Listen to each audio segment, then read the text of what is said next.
tempo e da sua organização. Eles já sabem direitinho o que querem, já tem os canais ali e já vão para frente. Agora, vou dar um exemplo.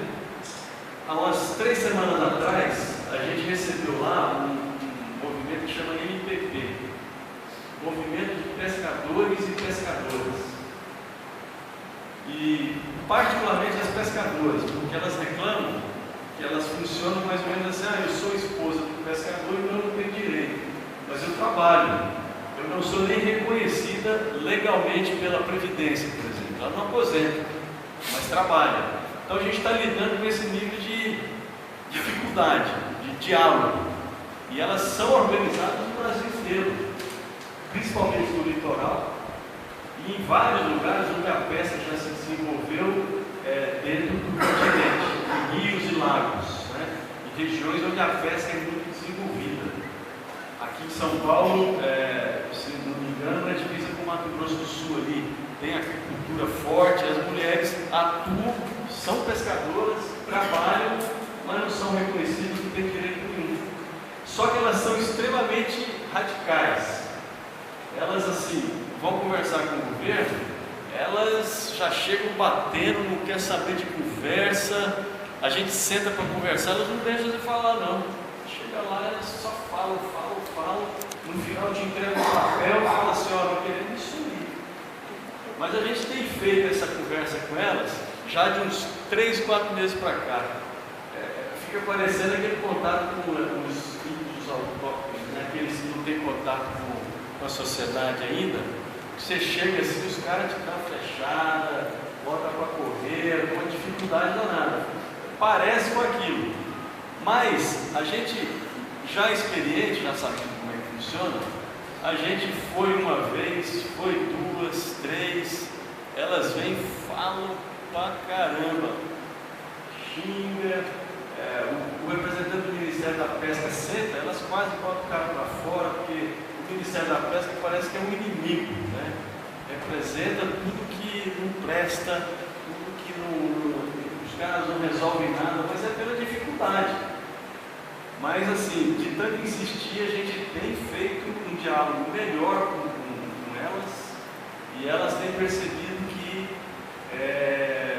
vai funcionar. Então é uma questão de convencimento, é uma questão de você sentar, esgotar o diálogo. O diálogo é o canal para a gente poder entender as dificuldades do movimento, e o movimento saber como é que trabalha com o governo direitinho também, para poder crescer e desenvolver. Recentemente, eu vou tentar falar mais objetivo, então, a partir de agora, qual que é a mensagem que a gente gostaria de deixar para vocês? O país ele tem uma trajetória de participação social, certo? Não é recente.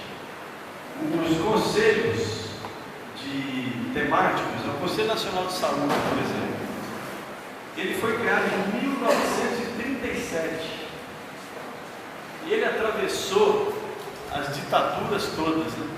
Atravessou o regime militar, atravessou Collor, atravessou Fernando Henrique, entendeu? Então ele é um conselho aonde os agentes de saúde participam e se organizam em torno dele.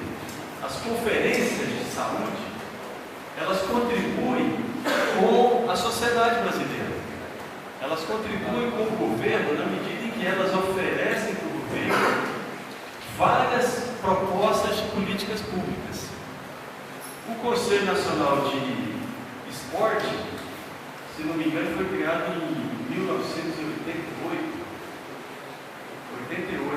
Então, o Conselho de Esporte, ele é 98.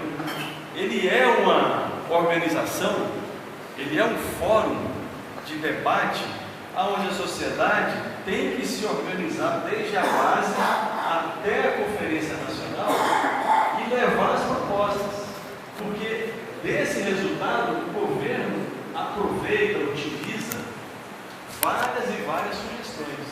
O Sistema Único de Saúde, por exemplo, não existiria, a gente falava agora há pouco, inclusive, dessa questão da saúde no Brasil, não existiria se não fosse o Conselho Nacional de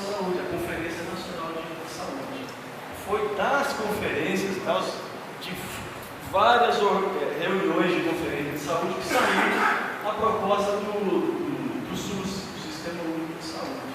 E tem inúmeras e inúmeras contribuições das conferências em várias áreas. São hoje, me parece que quase 40, são 34, 36 conferências que são realizadas no Brasil normalmente, por setor. São mais de 140 conferências nacionais que já foram organizadas no Brasil, da democracia para cá, da democratização para cá. Então, isso tudo é para dar um painel mais amplo para os senhores. Pois bem, várias leis no Brasil já tratam da participação social nas decisões do governo. Várias leis. São várias leis que vêm tratando disso. Desde a criação de conselhos que estimulam a participação da sociedade nas decisões do governo, no rumo que o governo vai tomar, até leis que falam sobre conselhos populares, lei que torna obrigatório a participação de sindicatos ou de associações para que o governo tome decisão. Tem uma lei, uma delas, eu não sou bom de gravar nome e número, mas eu vou olhar aqui.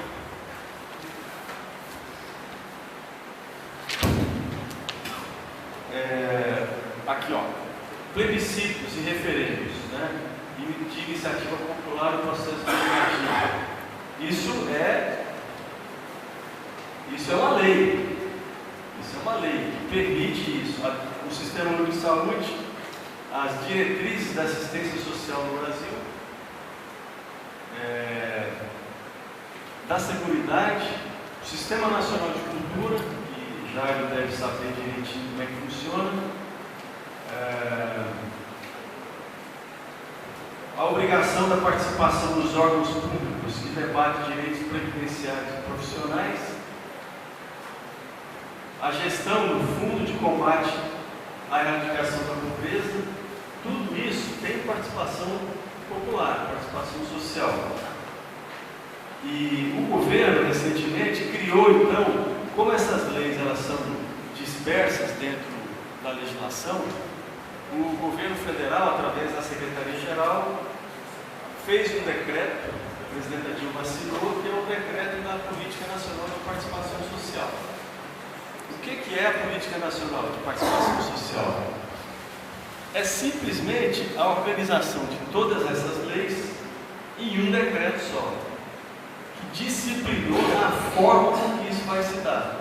Criou obrigações, basicamente, de o governo, além de ouvir, porque não é só ouvir, tem que ouvir e depois tem que dar retorno. Não existia, vamos dizer assim, uma obrigatoriedade de você fazer uma mesa de diálogo dessa maneira. O governo fazer a mesa de diálogo, ouvir o segmento e depois trabalhar isso dentro do governo e se obrigar a sentar de novo com o movimento, ou sentar permanentemente, está sentando, para dizer, olha, aquilo que você cobrou que um Ministério A faça, crie lá dentro a solução, a gente está fazendo assim, assim, assado.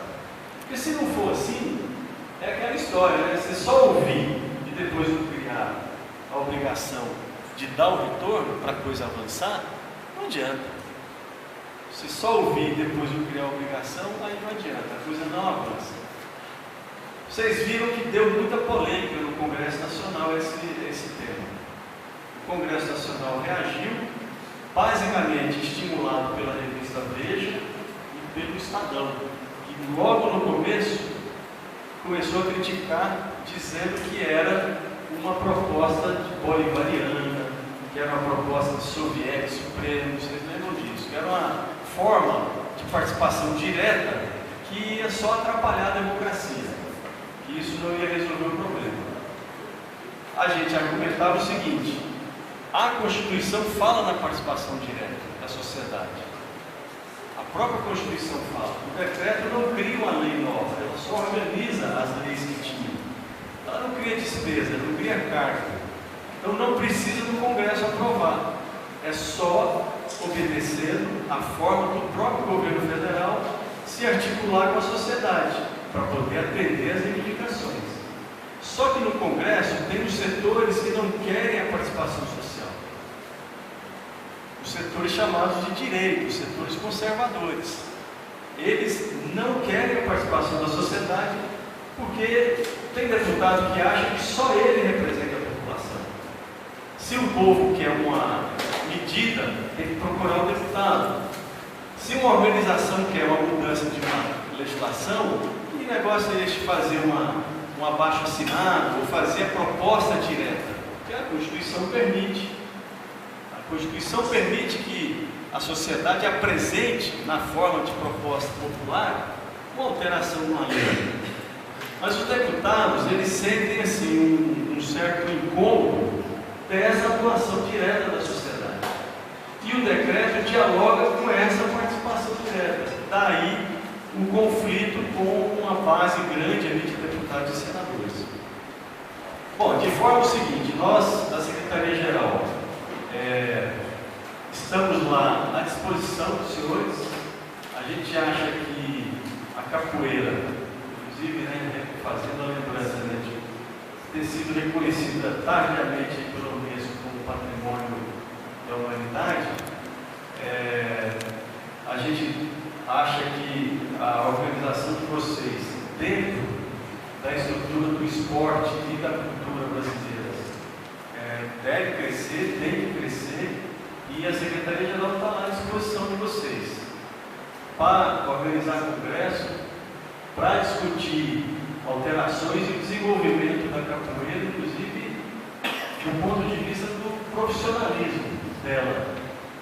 Vamos dizer, alçá-la ao patamar mais profissional possível, tá certo? Da organização de vocês. Indo lá na SEABRA, que a gente já tem um contato, SEBRAE, profissionalizar a capoeira sem ferir, vamos dizer assim, a sua estrutura de livre manifestação, de liberdade cultural, não é aprisionar, não é burocratizá-la, mas é sobretudo fazer com que ela também seja sustentável e dê sustento para as pessoas. E com isso, certamente, ela vai ganhar, vamos dizer, uma base muito maior junto à sociedade. Eu mesmo, quando era moleque, só não fiz capoeira porque era difícil o acesso, a gente não tinha contato direito, não tinha propaganda, não tinha divulgação. Então isso tudo é um caminho de, vamos dizer, profissionalismo, de alargamento da capoeira junto à sociedade, que eu acho que é um tema que vocês devem estar discutindo, vão discutir e podem contar conosco. A participação social, a gente acha que ela não tem como recuar mais no Brasil de hoje. E é a resposta que a sociedade tem que dar aos ataques de recuo que a gente viu nessa última campanha eleitoral. A sociedade se dividiu em temas que a gente não pode deixar, de discriminação, de ódio, tá certo? A gente tem que fazer a sociedade avançar, não recuar, ficar conservadora, trabalhar ódio, trabalhar discriminação, seja ela qual for. Então, é avançar e é organizar com profissionalismo. Essa é a nossa mensagem e assim, estamos à disposição de vocês e de todos os companheiros do Brasil inteiro.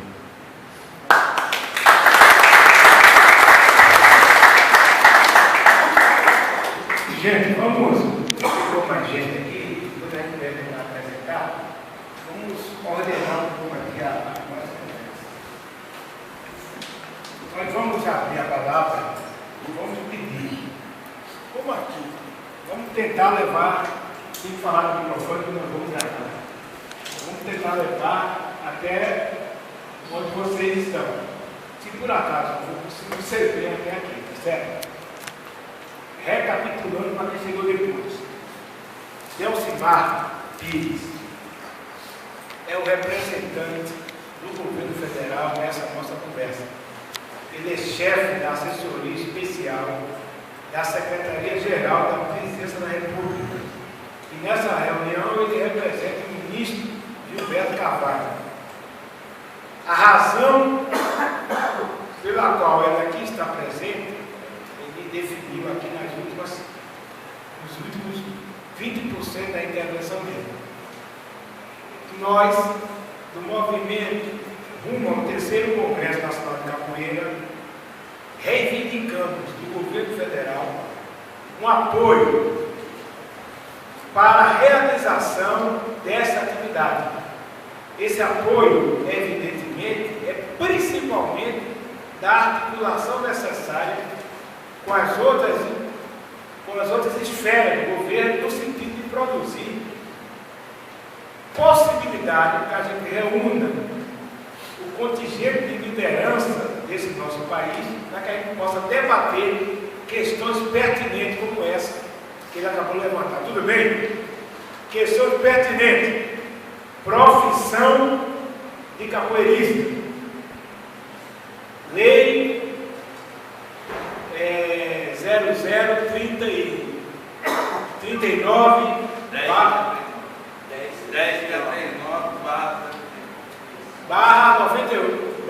2003. Esta lei, esse projeto de lei, foi apresentado por nossa iniciativa em 2003 pelo deputado federal Arnaldo Faria de Sá. O projeto de lei está em tramitação no Senado, viu, Reco? Essa tramitação no Senado. A esse projeto de lei, Delcimar, foi apensada uma proposta feita por nós, melhorando o projeto, na figura do deputado Carlos Araquim, que aliás não está aqui presente, porque está na reunião da direção nacional do PT em Fortaleza, motivo também que impediu a presença do deputado Vicente Cândido, que também está lá em Fortaleza. Ambos mandaram saudações para a nossa reunião. Esse projeto de lei está em tramitação no Senado. A relatora do projeto dessa é a senadora Lídice da Mata, da Bahia, do PSB. Paralisou porque ela foi candidata ao governo da Bahia e, portanto, paralisou todas as tratativas. Fizemos um debate na Bahia e outro em Brasília sobre a profissão de capoeirista, profissionalização de capoeirista. Vejam bem, a lei trata da profissão de capoeirista, mestre Borboleta, não é de mestre. Mestre é outra coisa, entendeu? Profissão de capoeirista. Capoeirista é aquele que vive da prática da capoeira. O mestre é uma especialização. É como você está na carteira profissional, que é professor. Está lá na minha carteira, eu sou professor. Mas não diz se eu sou de história, se eu sou de geografia, ou de matemática. Isso aí é uma especialização. Às vezes a pessoa confunde, e às vezes não confunde, viu, cara? Às vezes é para confundir mesmo. A profissão de mestre capoeiro, não é. Então você não permita que isso prolifere, porque isso é negativo para nós. Às vezes o cara fala, eu vou defender a votação da profissão de mestre capoeiro. Já dividiu, tá certo? Porque dos 6 milhões de praticantes no Brasil, você vai tirar aí 5 milhões e meio que não tem nenhuma condição de mestria, de ensino, mas tem condição de praticar, de ser profissional, certo? Quero pagar, não é isso? O cara quer tocar, não quer tocar no bar, ele não precisa padecer na Globo, no fantástico. Ele vai tocar, você tem um bar, você paga para o cara tocar. Então ele é um profissional, é um músico profissional. Não precisa fazer sucesso, ter CD gravado. Capoeira ele também. Às vezes o cara precisa de uma atividade de um capoeirista e paga por ela. Então a profissão é isso. Só que esse debate é o centro, do debate do nosso Congresso. Por quê? Porque é isso que nós falamos. O pessoal aqui concorda, porque a gente debate há muito tempo isso. Mas muita gente nem participa desse debate da capoeira. Então, isso é uma coisa. Da outra coisa que a gente precisa debater no Congresso, com a ajuda do governo e com a opinião de vocês que vão dar agora, de respeito a essa, é o que o Alvoreta me alertou, chamado Plano Nacional de Capoeira, que faz parte, isso nada mais é do que uma política pública nacional que atende a demanda da capoeira. Ninguém está pedindo, veja bem, claro, Delcimar, que nós precisamos de recursos na figura da lei, certo? O que é que a lei diz? A lei diz que nós podemos utilizar recursos públicos para desenvolver projetos que tragam benefício social. Isso está na lei, é certo? Agora, o que a gente precisa é melhorar, democratizar o acesso a isso.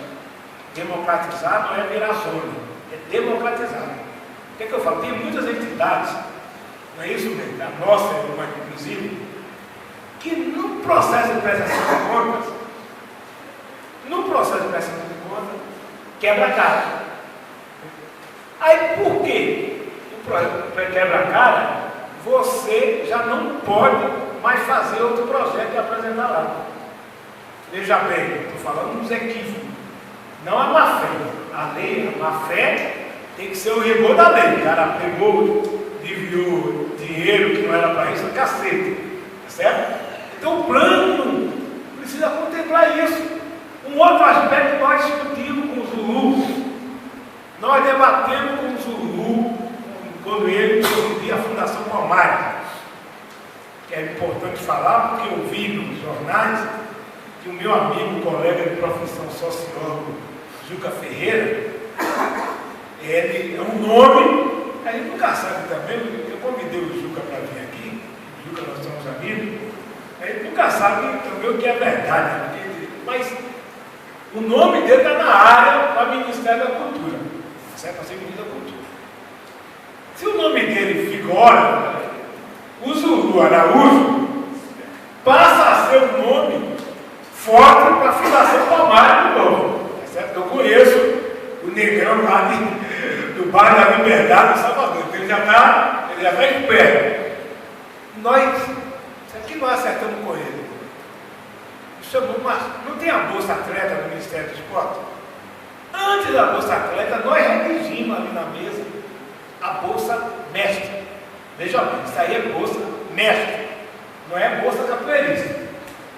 Nós falamos o seguinte: vamos, Zulu, vamos destacar os 100 mestres, 100 do país, que vivem em condições precárias, que não tem assistência do Estado, e dá para ele uma bolsa.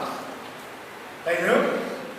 Mas foi aquela confusão de Elcimar na plenária, aprovamos, levamos para o Juca, levamos para o Gil na época, depois levamos para o Juca, e vamos que vamos, é o nome, passamos o nome aqui em São Paulo, nós indicamos o Ananias, nós levamos lá, levamos o Ananias, nós elegemos ele em São Paulo como representante dessa galera. O que eu quero dizer com isso, rapidinho, é dizer o seguinte: são temas que nós precisamos debater entre nós, gente.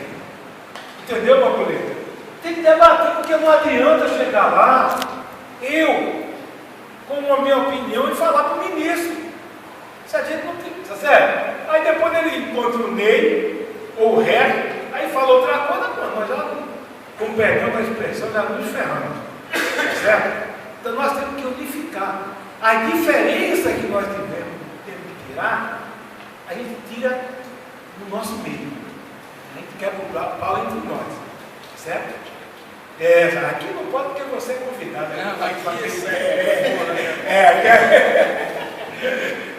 Então, nós vai quando sair daqui. Essa é a nossa proposta. A proposta nossa é essa: unificar, para ter uma interlocução com o governo federal e estadual, para a gente reivindicar isso. Porque o prejuízo maior da capoeira, gente, o prejuízo maior da capoeira é a nossa divisão. Esse é o prejuízo maior da capoeira. certo? A profissão eu defendo e dentro dos critérios aqui apresentados pelo Delcimar. Não interferir na estrutura cultural da capoeira. Grupo, quanto mais grupo tiver, melhor. Quanto mais entidade tiver, melhor. Não tem nenhum problema com relação a isso. Sabe por quê? Porque é da natureza da capoeira. Não tem jeito. Eu falava com o Ney. O Ney, como é o nome do nosso companheiro que saiu do grupo para outro grupo? Como é o nome? O Murilo. Eu falava com ele, pô, eu fiquei, será que poxa, não ficou chateado? Não. Fica chateado, não. Essa é a vida da capoeira. Tá certo? Você não está se sentindo bem. Ou tem outra opção, pô, faça isso, ué. Por que eu vou brigar com ele? Não, sem meu grupo, ele ficar até morrer, não. Não é isso? Não pode fazer. Vai fazer, mano. Faça isso agora. O que eu quero dizer, gente, não é sacanagem. Estou defendendo a honestidade. A capoeira, ela só é viva por causa disso. Entendeu? Daqui a pouco você forma um mestre, ele forma e agora deixa eu seguir meu caminho. Aí você vai virar a cara para ele. Você pode até ficar magoado, é um direito seu. Agora, não pode prejudicar a capoeira e crescer por conta disso. Então, nesse sentido, é que eu queria que vocês, vou passar aqui a palavra para o primeiro espírito, que é o Borboleta, dizer o seguinte para vocês: deem as suas opiniões sobre esses critérios, sobre essa questão levantada aqui, para que ajude a gente nesse contexto, entendeu? Eu vou pedir aqui duas coisas. Jair, uma das coisas que nós vamos ter que conversar agora, viu, gente, como a gente vai fazer muita reunião e com certeza a gente vai estar fazendo reuniões também em Brasília e vamos fazer em todos os ministérios que for crescimento da capoeira, e a gente começar a se organizar em reunião. Aí quem quiser falar, levanta a mão só para não se perder a mesa aqui, para a gente anotar aqui que a pessoa vai falar. Pessoal, é só uma questão da gente, tudo é um aprendizado, né? Tudo. Da ginga, agora a gente está no passo, uma ginga maior, que é aprender a nos organizar, em fazer reunião, e tá, porque nós vamos passar, viu, em todos os ministérios, secretarias, municipais, estaduais e federais, que for pertinente a capoeira, está discutindo a capoeira. Então, assim, quem quiser falar agora, levanta a mão, eu faço a inscrição aqui. Queria que o moderador da mesa tirasse um teto também, até que horas nós vamos, né, durante o dia, porque a gente sabe que todo mundo aqui tem tarefa, qual é o horário, qual é o nosso teto, e que a gente tirasse também um tempo para cada um usar a palavra, porque a gente sabe que o assunto é muito gostoso e a gente ficaria aqui 2 dias falando. Tá certo, concordo. Quem está escrito aqui é o Borboleta, Chocolate, Cinderela. Vamos fazer o seguinte, para tratar a sugestão da minha, é o seguinte: a nossa proposta é ter como teto a reunião com meio-dia. E pedir para que cada um a palavra no máximo 3 minutos. Tudo bem? Eu vou pedir aqui para o companheiro Guilherme para marcar o tempo para ajudar a mim, tá certo? Se atua com 2. Gente, Borboleta, Chocolate, Cinderela, Joca, Reto, Henrique, Lima, quem está lá atrás? Lima, Marcos, Caboclo,